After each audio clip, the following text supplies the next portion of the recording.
Hi കൂട്ടുകാരെ, കുഞ്ഞുമോൾ വ്ളോഗ്സിൻ്റെ പുതിയൊരു വീഡിയോയിലേക്ക് എല്ലാവർക്കും സ്വാഗതം. ഇന്ന് നമ്മളൊരു അടിപൊളി അച്ചാറിൻ്റെ റെസിപ്പി ആയിട്ടാട്ടോ വന്നിട്ടുള്ളത്. വർഷങ്ങളോളം കേടുകൂടാതിരിക്കുന്ന ഒരു വെളുത്തുള്ളി അച്ചാറിൻ്റെ റെസിപ്പി ആയിട്ടാട്ടോ നമ്മൾ ഇന്ന് വന്നിട്ടുള്ളത്.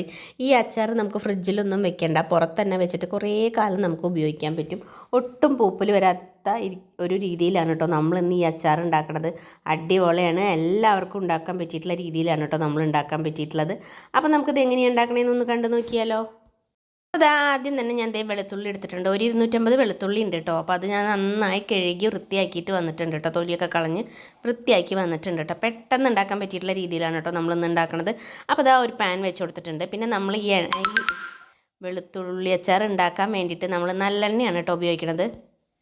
എണ്ണയിൽ തന്നെ വെളിച്ചെണ്ണ ഉണ്ടാക്കാൻ നിങ്ങൾ ശ്രദ്ധിക്കണം കേട്ടോ. കുറേ നാൾ പൂപ്പൽ വരാണ്ടിരിക്കണമെങ്കിൽ നല്ലെണ്ണ തന്നെയാണ് കേട്ടോ ബെസ്റ്റ്. പിന്നെ ഈ അച്ചാർ ഉണ്ടാക്കുമ്പോൾ നമ്മൾ ഇത് ഫ്രിഡ്ജിലൊന്നും സൂക്ഷിക്കേണ്ട, പുറത്ത് തന്നെ കേടുകൂടാതെ നമ്മൾ കുറേ വർഷങ്ങൾ ഇരിക്കും കേട്ടോ ഇതുപോലെ ഉണ്ടാക്കിയിട്ടുണ്ടെങ്കിൽ. അപ്പോൾ നല്ലെണ്ണ ചൂടാവട്ടെ. ചൂടായി കഴിയുമ്പോൾ നമുക്കിത് ആദ്യം തന്നെ കടുക് ഇട്ട് കൊടുക്കാം കേട്ടോ. ശ്രദ്ധിക്കണം, എണ്ണ ചൂടായതിന് ശേഷം കടുകിട്ട് കൊടുക്കാൻ എന്തായാലും ശ്രദ്ധിക്കണം കേട്ടോ. അല്ലെങ്കിൽ ചൂടായിട്ട് ഇട്ടില്ലെങ്കിൽ പൊട്ടാൻ കുറച്ച് നേരം വേഗം. അപ്പോൾ ഞാൻ കുറച്ച് ചൂടാവുന്നതിന് മുന്നേ ഇട്ടിട്ടുണ്ട്.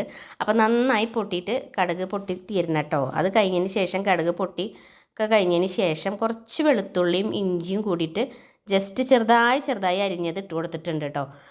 അതിൻ്റെ കൂടെ തന്നെ ഒരു 5-6 പച്ചമുളക് ചെറുതായി അരിഞ്ഞത് ഒപ്പം തന്നെ മൂപ്പിക്കാൻ ഇട്ടിട്ടുണ്ട് കേട്ടോ. അത് നന്നായി തന്നെ മൂക്കണം കേട്ടോ. വെളുത്തുള്ളി ഇഞ്ചിയും പച്ചമുളകും നന്നായി മൂക്കണം. മൂത്ത് നല്ലൊരു മണം വരുമ്പോഴാണ് ബാക്കിയുള്ള സാധനങ്ങൾ നമ്മൾ ഇട്ട് കൊടുക്കാൻ പാടുള്ളൂ കേട്ടോ. അപ്പോൾ ഇത് നമ്മൾ ചെറുതീലിട്ടിട്ട് വേണം കേട്ടോ ഒന്ന് മൂപ്പിച്ചെടുക്കാൻ വേണ്ടിയിട്ട്.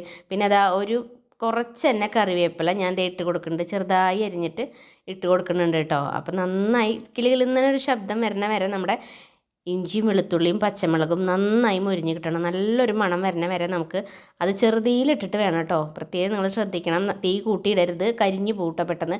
ചെറുതീലിട്ടിട്ട് നന്നായി ഒന്ന് മൂപ്പിച്ചെടുക്കുക കേട്ടോ. നന്നായി വെളുത്തുള്ളി ഇഞ്ചി മൂത്താലാണ് കേട്ടോ നമ്മുടെ ഈ വെളുത്തുള്ളി അച്ചാർ കുറേ നാൾ കേടുകൂടാതിരിക്കുള്ളൂ. മൂക്കാണ്ടിരിഞ്ഞെന്നാൽ തന്നെ പെട്ടെന്ന് പൂപ്പൽ വരും കേട്ടോ. പിന്നെ നമ്മുടെ ഈ നമുക്ക് വെളുത്തുള്ളിയും കൂടിയും ഇതിലേക്ക് ഇട്ട് കൊടുക്കാം കേട്ടോ. വെളുത്തുള്ളി ഞാൻ ഈ നമ്മുടെ എണ്ണയിലേക്ക് ഇട്ട് കൊടുക്കുന്നുണ്ട് കേട്ടോ. ഒന്ന് ജസ്റ്റ് അതൊന്നും കൂടി നമുക്ക് മൂപ്പിക്കാം കേട്ടോ. ഒരു പകുതി വേവ് ആവണ വരെ നന്നായിട്ട് നമ്മുടെ എണ്ണയിൽ കിടന്നിട്ട് വെളുത്തുള്ളി അങ്ങോട്ട് മൂത്ത് വരണം കേട്ടോ. അപ്പോൾ എല്ലാം തന്നെ ഞാൻ ഇട്ട് കൊടുക്കുന്നുണ്ട് കേട്ടോ. അപ്പോൾ വെളുത്തുള്ളിയൊക്കെ മൂത്ത് ജസ്റ്റ് ഒന്ന് കളറ് മാറിയതിന് ശേഷം നമുക്ക് പൊടികൾ ഇട്ട് കൊടുക്കാം. ഞാനൊരു 2 ടീസ്പൂൺ കാശ്മീരി ചില്ലിയും 1.5 ടീസ്പൂൺ സാദാ മുളക് പൊടിയും ഇട്ട് കൊടുക്കുന്നുണ്ട് കേട്ടോ. കൂടുതൽ കാശ്മീരി മുളക് പൊടിയാണ് കേട്ടോ ഞാൻ ഇട്ട് കൊടുത്തിട്ടുള്ളത്. നല്ലൊരു കളറിന് വേണ്ടിയിട്ടാണ് കേട്ടോ.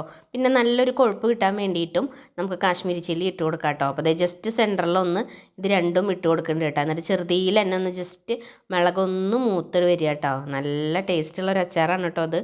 അപ്പോൾ ഒപ്പം തന്നെ ഒരു 1/2 ടീസ്പൂൺ മഞ്ഞൾപ്പൊടിയും കൂടി ഞാൻ ഇട്ട് കൊടുക്കുന്നുണ്ട് കേട്ടോ. എന്നിട്ട് നമുക്ക് നന്നായിട്ടൊന്ന് ഇളക്കി നന്നായി ഒന്ന് മൂപ്പിച്ചെടുക്കാം കേട്ടോ. മുളകൊന്ന് മൂപ്പിച്ചിട്ട് എടുക്കാം കേട്ടോ. കണ്ടില്ലേ, നല്ലൊരു കളർ വരും കേട്ടോ. അതാണ് കാശ്മീരി ചില്ലി ഇടുമ്പോൾ അച്ചാറിന് നിറവും കിട്ടും ചെയ്യും. പിന്നെ നമ്മുടെ അച്ചാറിന് നല്ലൊരു കൊഴുപ്പ് കിട്ടാൻ വേണ്ടിയിട്ട് നമ്മൾ എന്ത് അച്ചാർ ഉണ്ടാക്കുകയാണെങ്കിലും കാശ്മീരി ചില്ലി കുറച്ച് കൂടുതൽ ഇട്ടാൽ മതി കേട്ടോ. പിന്നെ എരിവിന് വേണ്ടിയിട്ട് നമ്മൾ പച്ചമുളക് ഇട്ട കാരണമാണ് ഞാൻ കുറച്ച് മുളക് പൊടി ഇട്ടിട്ടുള്ളത് കേട്ടോ. ഇനി നന്നായി അതൊന്ന് ഇളക്കി എല്ലാ ഭാഗത്തേക്കും ഒന്ന് മിക്സ് ആക്കിയതിന് ശേഷം നമുക്ക് ഉലുവയും കായും ഞാൻ എടുത്ത് വെച്ചിട്ടുണ്ട്. അത് ജസ്റ്റ് ഒരു 1/2 ടീസ്പൂൺ വെച്ചിട്ട് രണ്ടും എടുത്ത് വെച്ചിട്ടുണ്ട്. ഉലുവപ്പൊടിയും കായപ്പൊടി ഇട്ടിട്ടുണ്ട്. അതും കൂടി ഒന്ന് ഇതിൻ്റെ കൂടെ ഒന്ന് ജസ്റ്റ് ഒന്ന് നന്നായിട്ടൊന്ന് മിക്സ് ചെയ്ത് കൊടുക്കുക കേട്ടോ. നന്നായി തന്നെ ഉലുവയും കായും എല്ലാ ഭാഗത്തേക്കും ഒന്ന് പിടിക്കുന്ന വിധത്തിൽ നന്നായിട്ടൊന്ന് മിക്സ് ചെയ്ത് കൊടുക്കുക കേട്ടോ. പിന്നെ ഞാൻ ഒഴിച്ചു കൊടുക്കുന്നത് ഒരു 1/4 കപ്പ് സുറുക്കിയാണ് കേട്ടോ. ഞാൻ ആ മുളക് പൊടി എടുത്ത പാത്രത്തിൽ തന്നെയാണ് കേട്ടോ സുറുക്കി എടുത്ത് ഒഴിച്ചിട്ടുള്ളത്. അതാണ് ഒരു കളർ വ്യത്യാസം നിങ്ങൾക്ക് തോന്നിയത് കേട്ടോ. അപ്പോൾ ഒരു 1/4 കപ്പ് സുറുക്ക ഒഴിച്ചു കൊടുത്തിട്ടുണ്ട്. അതും ഇളക്കി എല്ലാം സെറ്റാക്കിയതിന് ശേഷം ഒരു ചെറിയൊരു 1/2 ഭാഗം ശർക്കര ഒന്ന് ജസ്റ്റ് ഒന്ന് പൊടിയാക്കിയതും കൂടിയും നമ്മൾ അവസാന നേരത്ത് ഒന്ന് ജസ്റ്റ് ഒന്ന് ഇതിലിട്ട് കൊടുക്കുക കേട്ടോ. അവസാനം നമ്മൾ ശർക്കരപ്പൊടി ഇട്ട് കൊടുത്താൽ മതി കേട്ടോ. എന്നിട്ട് ജസ്റ്റ് ഒന്ന് ചൂടായതിന് ശേഷം നമുക്ക് ഉപ്പ് ഇതൊക്കെ കുറവുണ്ടോയെന്നൊന്ന് ജസ്റ്റ് ഒന്ന് നോക്കാം കേട്ടോ. ശർക്കര എന്തായാലും ഇട്ട് കൊടുക്കണം കേട്ടോ. നല്ലോണം ഒരു പ്രത്യേക ടേസ്റ്റ് ആയിരിക്കും കേട്ടോ അച്ചാറിന്. അപ്പോൾ ഉപ്പിൻ്റെ കുറവൊന്നും കുഴപ്പമൊന്നുമില്ല, ഉപ്പൊക്കെ കറക്റ്റാണ്.